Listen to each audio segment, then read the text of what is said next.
Welcome to today's video. This will be my February TBR and my January reading wrap-ups. Starting with my February TBR, there are 4 main books that I want to read. Starting with the first one, Harry Potter and the Chamber of Secrets by J.K. Rowling. This is a young adult fantasy. This is the second in the series to continue my Harry Potter movie versus book vlog. It's not out yet. I'm waiting until I've read all the books, although I'm thinking about maybe splitting up book by book. More to come on that, but Harry returns to Hogwarts for his second year. A new professor has replaced Professor Quirrell as the professor of the dark arts. The students are being turned to stone and no one knows why or who's doing it.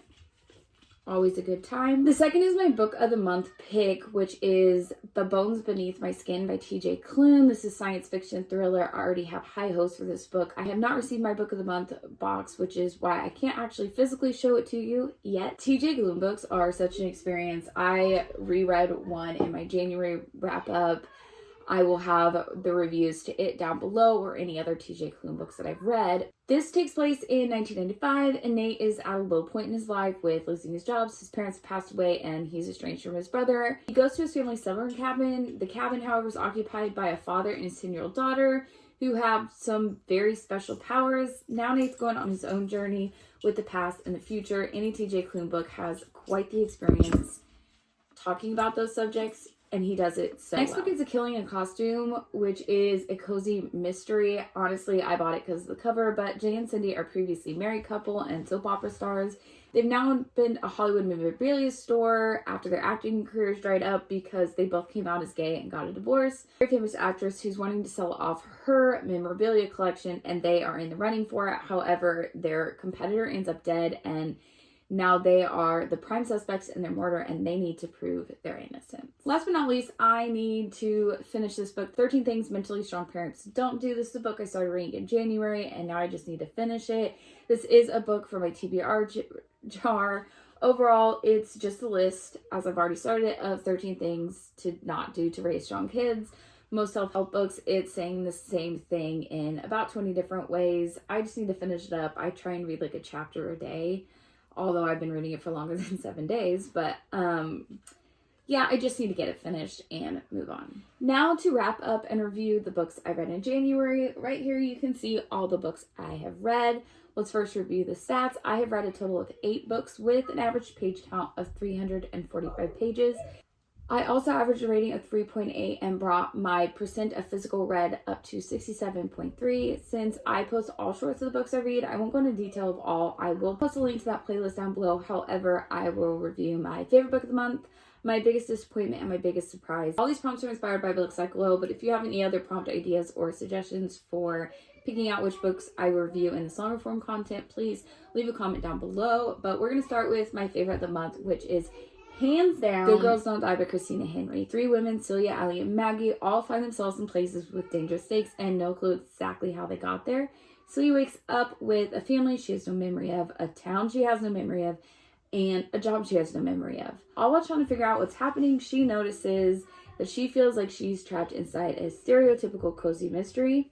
Then Allie is supposed to be on a girls' trip for her birthday, but her friends bring their boyfriends and she becomes the 5th wheel. The worst part is they somehow ended up in a secluded cabin in the middle of nowhere. No one has any idea where they are, and someone's trying to get them, just like the classic cabin in the woods slasher book.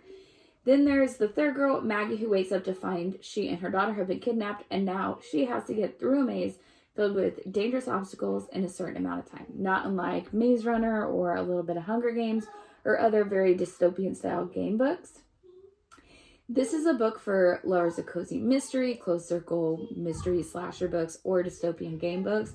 This hits all those classic tropes and high points of those books. The writing and pacing is super engaging. How it all ties together in the end is so well done. Really enjoyed this book. The biggest disappointment of the month is The Night Circus by Erin Morgenstern. The Night Circus is a fantasy focused on a mysterious circus and the unique people involved.